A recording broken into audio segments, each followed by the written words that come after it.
Yo, what the fuck is up, Necromaniacs? Necro's back. So I got a new video for you. You know, I've been doing these videos where I'm telling you about different things that I've been through and people I dealt with, because I'm not getting no drink champs. Drink champs ain't letting me on, you know what I mean? They don't think that Necro's a legend, know what I mean? But because I've never been on a major label. So apparently if you're an independent, you're not a legend, you know? But funny enough, DJ EFN asked me to do a mixtape during the Street Villains times, and I didn't do it because I was so busy doing the Street Villains, and I was putting so many dope verses on there, I couldn't deal with another project. So I turned it down. But DJ EFN wanted to do a Necro mix CD. But apparently Nori decides whether you get on the show or not. So after I did the Why Did I Punch, the Reason I Punched Mighty Milo in the Face video, I was thinking of all these people that I've dealt with in the industry. And I know y'all want to know. And this is not about clout chasing or anything like that, because this is for the fans want to know the information. You want to know this shit because artists like me, we're from the Fat Beats era, which is like late 90s going into 2010. We don't get any fucking respect. We're not put on any fucking platforms. They only talk about all the rappers that got signed to Def Jam and all that shit. And, you know, this guy SERCH, he went on Drink Champs the first time, didn't even mention Non-Phixion or Necro. And he dealt with us. You know, he actually did Non-Phixion dirty. So, of course, he's not going to mention it on Drink Champs. So, if he doesn't mention the shit, you know, who's gonna? You know, somebody's got to document this shit, right? I think most of the fans don't know that I actually dealt with this guy from 95 to 97. So probably a good 3 years of our career. Back then, we dealt with MC SERCH. Me on the production of Non-Phixion, and then Bill and Gore-Tex dealing with him every day on business, you know? So we got a history, you know what I mean? And y'all motherfuckers don't know it because Drink Champs won't fucking feature us. I spoke to DJ EFN. He's like, I don't make the decisions, Nori does. So basically, you'll never hear about us. And I just seen they put Third Base on again. Of course, he's not going to talk about us now. You know what I mean? So it's good for my brand to talk about anything Necro, because it makes y'all happy as Necro fans. Plus, you know I keep it real. I don't lie. I don't make up shit. I'm just telling you the facts. So let me get into it. Let's see. Let's go to the beginning. So SERCH came into the picture because Sabak brought him into the picture, basically. Sabak was friends with him. And I guess Sabak knew Bill or met Bill or something like that, and linked Bill with SERCH. And that was definitely after 94, so probably 95, because Bill was being managed by Fatal. And then from what I understand, SERCH stole Bill from Fatal, you know, by, you know, coercing him, whatever. I'm going to get you a deal. We're going to do a group, da-da-da. So I want to manage you now. Or he wasn't the manager, but he was involved. So let me tell you about, so when I first met SERCH, I could just say we didn't get along, you know? He didn't like me. He basically saw me as a fucking nobody, little shit, you know, who's doesn't have any fucking connections in the industry. And his attitude was very arrogant, very, the way he kind of treated all of us, me, Bill, and Gore-Tex, I felt was very condescending, and like he was the man, you know, he was on Def Jam, and we're just so lucky to even be fucking down with him, you know, and, you know, everybody has to just listen to him, you know. That was kind of the attitude, you know? So basically, I rebelled against that. I wasn't down with that. Because I was actually in nonfiction for a day. Y'all motherfuckers might not know that. Right at the beginning, I was in nonfiction, but what happened was, because I disagreed with SERCH, I basically was discarded. Bill got rid of me just like that. Like, you're not going to fuck my shit up with SERCH right now. You know, you're not down with this. You know, but they were willing to use me for beats, though. You know what I mean? That was not a problem, you know? But, so basically, so let me tell you why I didn't get along with SERCH. And okay, so basically, I was a Third Base fan. I liked Cactus album, was fucking dope. Cactus album is dope. I got nothing negative to say about Pete Nice. I thought Pete Nice was fresh. You know what I mean? In a way, Pete Nice was like the first slang rapper, you know, in a way. He was kind of like Raekwon before Raekwon. You know what I mean? Because if you listen to his old shit, you know, the old Third Base shit, it's just all slang and very original. So I was a big fan. And so just so you think, this is not a video just trying to diss SERCH or anything like that. I'm letting you know exactly how I felt about shit and how I was treated and how everything went down. So I like the second album too, from Third Base. Derelicts of Dialect was a fresh album. But the thing is, when SERCH came into the picture, he was Here It Comes SERCH. If y'all don't know, that was his first solo, if I'm correct, his first solo single, Here It Comes, when Third Base broke up. And I fucking hated that shit. I think anybody watching this now that was a Third Base fan would agree. Here It Comes is fucking terrible. And you were very disappointed when, you know, Third Base broke up and now he's doing this solo shit. And the beats are garbage. And the rapping sucks, and it just didn't have the chemistry of Third Base. So when I met SERCH, I kind of looked at him as that, like he's the Here It Comes dude, you know what I mean? And I didn't respect it, you know? I thought it was whack, because at the time, we're already rapping now, and I'm very critical of shit. And, you know, it was a video music box type world, you know? Everything gets played on video music box, and I guess MTV Raps was starting around then or whatever. So you see everybody coming out fresh. So when something was whack, it stood out to you like, oh, that's garbage, you know? So I wasn't really sweating SERCH as much as the other guys were. Like, those guys were probably treating him like Third Base SERCH, you know, with that kind of respect. And I was more like thinking I'm the shit. I'm a young up-and-comer. And you just dropped Here It Comes, that shit is trash. So, now it's not initially that I just had an attitude towards him. It's just in my mind, this is how I perceived him. And another thing I didn't like about MC SERCH was that he said, bad guys wear black. Must have been a white guy that started all that. I kind of looked at it like he was being ass-kissy to black people. Like, he had the attitude of like, it's a privilege for me to be here. As a matter of fact, that's always been his kind of attitude. Like it's crazy because he treated us like we were below him, but he would act like he's below everybody. Like, it's like when he talks about hip hop, like it's such an honor for him to be accepted in Far Rock by the black crews and all that. But you got to understand, I grew up in Glenwood Projects. Me, Bill, Gore-Tex. In Glenwood Projects, all we were doing is fighting DCEPs every day. I don't know what SERCH was doing, you know what I mean? I never heard of him getting into beef with people like the way that we did in the projects. People know me and Bill were fighting DCEPs every day.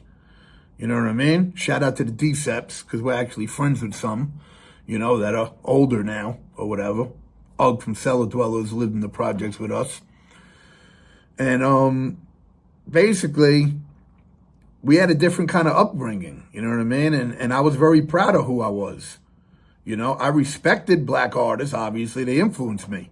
I've always given props to Rakim, KRS, Cool G Rap, Big Daddy Kane, Marley Marl, Premier, just all these dudes. But I don't feel I'm below you. I don't think you could I ain't with that Lord Jamar bullshit. That I'm a guest and all this. Fuck that. I grew up in the PJs. I had to fight every day to earn my shit. You know what I mean? So me coming up in the hip-hop game, I was not going to be an ass kisser. So when SERCH said, bad guys that are black must have been a white guy, I just looked at it like you're just shitting on white kids, really, and white people to try to be a suck-up, you know? And that wasn't the way I got down. So his ideology, I guess it didn't click with mine, and him being kind of condescending and arrogant, and me being a young kid who's thinking I'm the shit, because you have to think you're the shit to become what I am now as Necro. Every rapper thinks they're the shit. We didn't really click. And the first incident where I was in the car with them in his SUV with Gore-Tex, Bill, and me. I don't know if Sabak was there. And that's when the first incident happened of my rebellion against MC SERCH. Basically, SERCH was like, yo, I want to make music that Raekwon loves. I want to make music Raekwon likes. And I saw Wu-TANG as competition. In my head, I was like, you know, I liked Wu-TANG, but hip-hop is competitive. You know what I mean? And I'm coming up in the game, and I haven't gotten a deal yet. And I'm just like, well, why are we going to make shit Raekwon likes? Why are we not going to make shit we like? I want to make shit I like. I'm not trying to make shit that another man likes. I thought that ideology, that mentality was, once again, ass-kissy. You're going to try to make music another fucking rapper likes? Like, we already had our own style. If you hear the style of the early demos and stuff of Necro and Bill and Gore-Tex, we were already doing our own pop culture. We had our own slang. We had metal influence. It was like, it was different from Wu-TANG. You know what I mean? We were our own shit. And no disrespect to Wu-TANG, you know what I mean? But we were doing our own fucking thing. And that clashed, and they didn't like that. SERCH didn't like it, and I guess Bill didn't like that I was being confrontational or whatever, or disagreeable. So I was discarded immediately from nonfiction. Like, immediately, you went against SERCH, you don't want to fucking do what he wants to do. I don't think it's going to work out that you're in this group that we're doing. You could do beats, though. So you see, I was basically used for beats. That's what it was, because my beats were so good. Because you got to figure, none of them liked me. Like, the reality, this is the truth now. SERCH didn't like me. Bill didn't like me. And Gore-Tex didn't like me. So I was being used because I could make fucking banging beats. Nobody was giving them the shit on the level of what I was doing. I was putting that work in. So now it's okay. I wanted to be used. You know what I'm saying? Because I wanted to come up in the game. You know, kind of the same way I worked with Cage, even though he was kind of a dick and walking around with his nose in the air and da-da-da. That's the thing with hip-hop. People are mad egotistical. And they think they're the shit, and they try to look down on people. And I never really was like that, you know what I mean? Because I had to deal with it so much, you know what I mean? And then you look at my numbers now, I got bigger numbers on Spotify than everybody I just mentioned. So, you know, the last shall be first, as they say. But basically, all right, so basically it came down to me just doing the beats at this point, and now I was not part of it, and it was just those guys, you know what I mean, with SERCH. And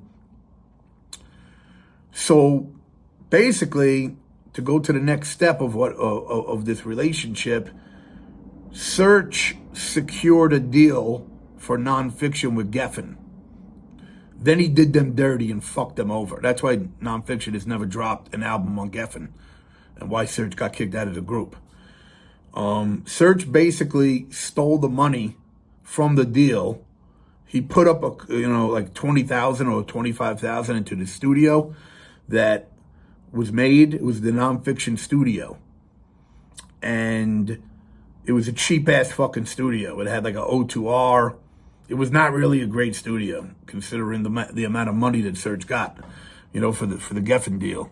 But this studio I ended up taking over because Gore-Tex was sleeping in it like a hobo, and Bill and Sabak didn't like that, and they knew I was very productive, so they were like, "Yeah, we'll give you the studio, Ron. You just got to pay the money, the rent."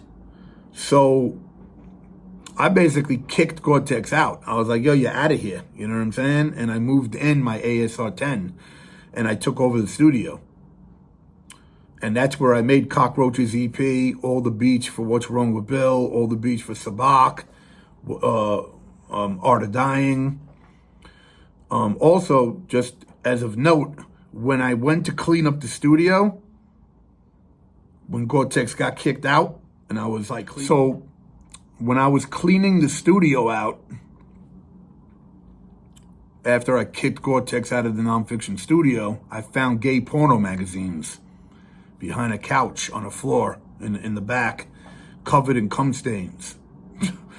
Yo, I can't even make that shit up, yo. Straight up gay porno magazines. I was in shock. I was like, yo, I'm glad I got rid of this shit.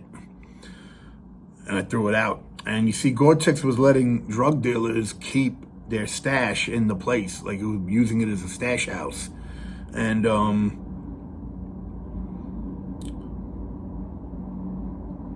I was known to roll with notorious thugs in the neighborhood. And I remember one of these drug dealers, actually a dude from the projects, came to the door. And he's like, "Yo, where's Gore-Tex?" I'm like, "Yo, Gore-Tex ain't here no more. I kicked him out. I run this shit now." And he was in shock. He was like, "Oh, word? Yeah, because, I've been keeping stuff here." I was like, "Yo, that shit is deaded. You ain't keeping nothing here no more." And this dude, he didn't want it because he knows he had a fear for people that I roll with. And I mean, I don't know if he feared me personally. I would have punched him in his fucking face. But I'm saying he knew certain dudes that I rolled with, he was really shook of. So the dude just kept it moving. But he had Gore-Tex like a bitch, keeping fucking drugs in there for him, like a fucking woman mule or some shit. So I take over the nonfiction studio now. And so from what I understand, the Geffen deal that SERCH secured was like for $300,000 or $200,000 or something. And he took some of the money, put it into this nonfiction studio, which was like $25,000 because it was a cheap ass studio. Excuse me. Shit was not really a good fucking studio. It wasn't no high tech, crazy dope shit like Fast Forward when I made all the albums. You know what I'm saying? At that time. Not at that time, but when I was doing, Prefix for Death and all that with Elliot at the fucking Fast Forward, that was like an official fucking studio that costed hundreds of thousands to make. This was like, it had an O2R board, and it had like a soundproof vocal booth, but not really a good one. It was like a shitty one. So it's where I made Cockroaches EP. So basically, he took all the money and basically bought a house with it. From what I understand, from what I've heard from the guys from Nonfiction, he went and bought a fucking house and fucked the deal up, basically, because there was no more money left for Nonfiction from the Geffen deal, because he spent it all. And what got them the deal, check this out, was, from what I understand, I can only tell you from what I know, the beat that I ended up using for Positive and Negative. You know the beat from Positive and Negative off Sabak's album, where me and Sabak are on it? That was originally a Nonfiction beat, and that a Nonfiction demo. So basically, the beat from Positive and Negative was originally a Nonfiction song. And it's the song that got them their deal with Geffen. It was the demo. and SERCH had to pay me 8 G's for that beat. Now, SERCH, he didn't want to fucking pay me that. He was pissed. That was another reason he didn't like me. Because SERCH, when he wanted to get shit from you, you're his family. Yo, you fam. But we know I was not SERCH's fam. He was not treating me like fam. He was treating me like I was, some fucking little shit that, he can get beats from or whatever. It was never really respect. I never felt any respect from this guy. So, because of that energy, I made him pay me 8 G's. I was like, nah, I ain't taking no $1,000. I need to be paid $8,000 for this. You know what I mean? Because you got to fucking deal with it. You got hundreds of thousands. You know what I mean? And so I got paid $8,000 for that beat, positive and negative, used for the nonfiction demo. And that's what got them the deal. So I know this is crazy to say, but I probably got paid more money from the nonfiction Geffen deal that SERCH hooked up than even Bill or Gore-Tex got paid, probably. Because I don't think they got any money up front. The studio was made, which was to be used, I guess, to make the album and other shit. And then the other money, SERCH fucking robbed it. You know what I mean? So I'm the only one that probably got a fat fucking $8,000 check, which is crazy. Because you would think, wouldn't this dude, SERCH, wouldn't he want to blow up white kids from the projects? I mean, think about it. Third Base was over now. And it was right at the time Fat Joe put out Pun, and he did right by Pun. You know what I mean? He blew Pun up. And SERCH could have blown up us. Me on the beats and Bill and Gore-Tex. 2 incredible white kids from the projects. 3, actually. Because I was dope too, but, I was doing the beats. And he fucked that up. He did them dirty. And not even, what's crazy is, and Jewish kids. Him being Jewish fucked over his own kind. Notice, whenever he's on Drink Champs, it doesn't get mentioned. The only shit that gets mentioned is how he hooked Nas up. Love Nas. Nas is top 5. But Nas ain't the only rapper on the planet. There's other people. The world don't revolve around Nas. You know what I'm saying? So, y'all need to know the fucking truth, because there's no truth out there. Drink Champs ain't gonna fucking do it. They haven't. You know what I mean? They don't want to talk to me and find out fucking what we went through. Because we're not considered legends. The whole Fat Beats era, anybody who was in the scene around Fat Beats, we get no acknowledgement because we were not on major labels. If you're not on a major label and didn't go gold or sell platinum, they look down on you. They see you, oh, you didn't get a deal. Because there was this vibe and energy in the old early songs of hip hop. Oh, you can't get a deal if you didn't get a deal. So the mentality of these dudes that would get deals, they look down on us because we're independent now. You know what I mean? And it's like they think that they're better than us. Almost everybody that I've ever dealt with in the hip hop industry that was one of those OGs that had deals, they all try to play me like they're better than me. And all their numbers on Spotify now are less than NECRO numbers. Isn't that crazy how that shit works? Everything became digital, independent, and all their numbers, which it means fans, people listening to you on Spotify who give a fuck about you. All their numbers are 1/5 of mine. So who actually is the man now, motherfucker? So basically, he fucked the whole deal up, and they ended up kicking him out. You know what I mean? And they ended up kicking SERCH out of nonfiction. And there hasn't really been much news ever about what happened, That there was a time SERCH could have blew up these white kids from the projects. They don't like to acknowledge us. If you notice, we don't get mentioned. Why are we not mentioned? Third Base was only a very small amount of time that they were a group that was out. You understand? We've had way more longevity. If you look at like the NECRO career, I've been popping for like 25 years. Those guys were popping for like 2-3 years. I give respect to Third Base, but I'm just saying, like, when we talk about legends, who's really a legend? I'll let y'all decide. Who actually is really a hip-hop legend? And if we're not legends, then who the fuck are they? Well, not they, because I told you I have no problem with Pete Nice. I never even met him. But I'm saying, like, if SERCH is a legend, but you won't mention that you fucked us over, that would be something you would mention in a Drink Champs. You know what I mean?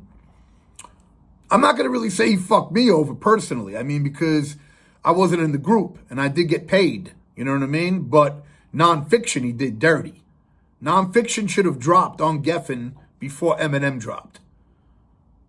You know what I'm saying? We're talking like 95. There should have been a non-fiction album out. And if you notice, non-fiction didn't drop until Matador Records in like 2002 or something. And then nobody would give them solo deals. There was no interest in them. So I ended up putting out all the members of non-fiction on Psychological, which you all love, the 2004 era of hip-hop. And, you know, I could get into that in another fucking, you know, video. This was just about our relationship, my relationship with MC SERCH and what I dealt with. And, you know, SERCH likes to bring up the MC Hammer thing. That's the only time I ever got mentioned.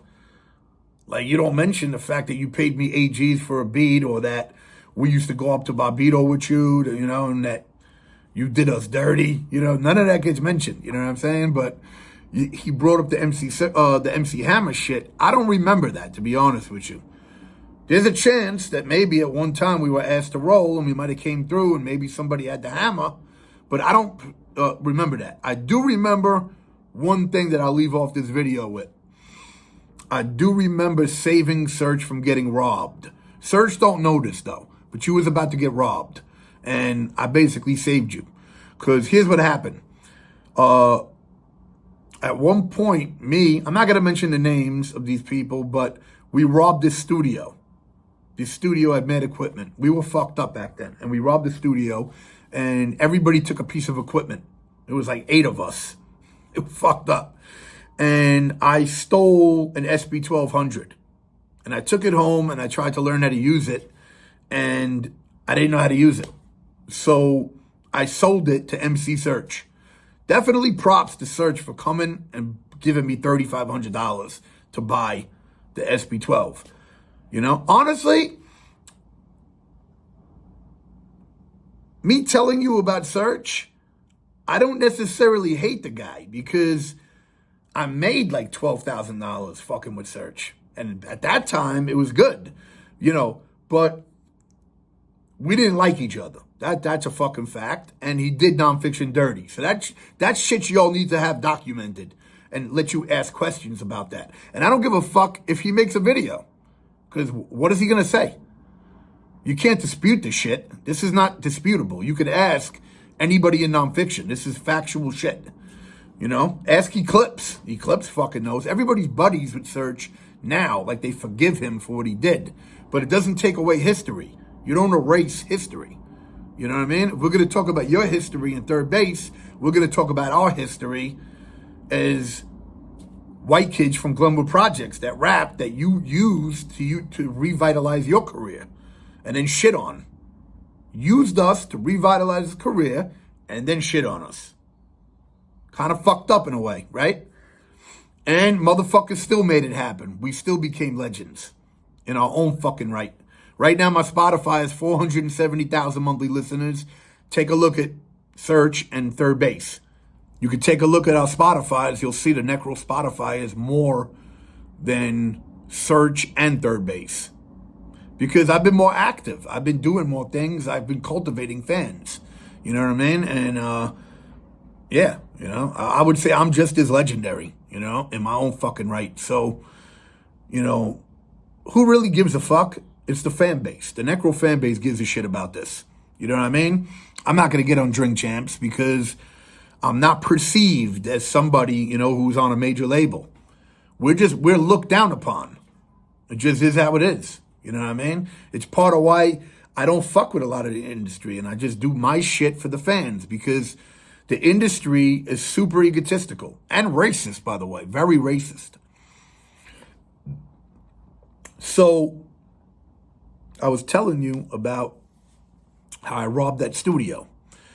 So SERCH came and bought the SB-1200 for me. So he was coming down the block, and I was chilling with my thugs, and they had the gun on them, and they're like, I was like, yeah, I'm meeting SERCH now. He's coming to give me $3,500 for the SB12. And they asked me, can we rob him? And I was like, nah, you bugging. I'm like, the dude's coming to give me fucking money right now. And he's also working with my brother. And they were like, come on, man. They were literally asking me if they could carjack him. They were going to put the gun to his head, take him out of his car, and drive away with it. These are kids that didn't give a fuck. Like, you know, young thug kids. They didn't like SERCH. They were not fans of his hip-hop. So if I would have gave the green light, they would have fucking... But I wouldn't have did that, obviously, because I'm not a scumbag. You know what I'm saying? But there was a time, and if you remember when you rolled up and I was with my goons, they wanted to carjack you and take your shit. And I told them no. Same way with Cage. When Cage came to Brooklyn, I stopped goons from fucking him up and robbing him as well. You know, you bring up the MC Hammer shit, I'm bringing that up. Know what I mean? And, you know, listen, the only time we get mentioned from that dude is when he claims we came and held him down. But he don't mention none of this other shit. You know what I mean? So, if anything, y'all have the info now. You could talk about it in comments. They just did a Drink Champs. Perfect time for me to do my own Drink Champs. This is the NECRO Drink Champs. Know what I mean? You know what I'm saying? It's me talking about all the people I've been with. You know, as far as in business and had relationships with and worked with and had beef with and didn't get along with. There's a whole fucking long list of people, man. I'm gonna be making a lot of fucking videos. And part of me, because I just woke up, you know, but then I looked at the internet and I saw that there was a third base Drink Champs. I didn't even know they were gonna do that. I was gonna make this video based on the first time he went up and didn't mention us. At all. We got no mention at all. What's crazy is DJ EFN, he knows about us. So for him not to mention Nonfiction or Necro, like tell us about the time you dealt with that. That's what Drink Champs does. It asks questions. So that you would think DJ EFN would ask SERCH, yo, tell us about the Nonfiction Necro era when y'all fucked with them and y'all were going up to shows and doing beats. Remember, we dropped the No Tomorrow 12-inch, my first 12-inch. The first beat that Necro made was released on SERCH Light Productions, even though it wasn't his beat. That's what he called the company, the shit that signed Nas. So there's a fucking history here that maybe y'all don't know. Whoever's watching this is, oh shit, I didn't know. Necro's first fucking beat, No Tomorrow, was released through Fat Beat Searchlight. Yeah, B, if you own the 12-inch, you know. So why is DJ EFN not mentioning us? Because maybe, either DJ EFN, he don't feel we're relevant enough to mention in the interview, and he wants to keep it all about Nas, or SERCH told him, don't ask me nothing about Nonfiction. Because if we talk about Nonfiction, I got to talk about how I did them dirty. So don't even fucking mention it.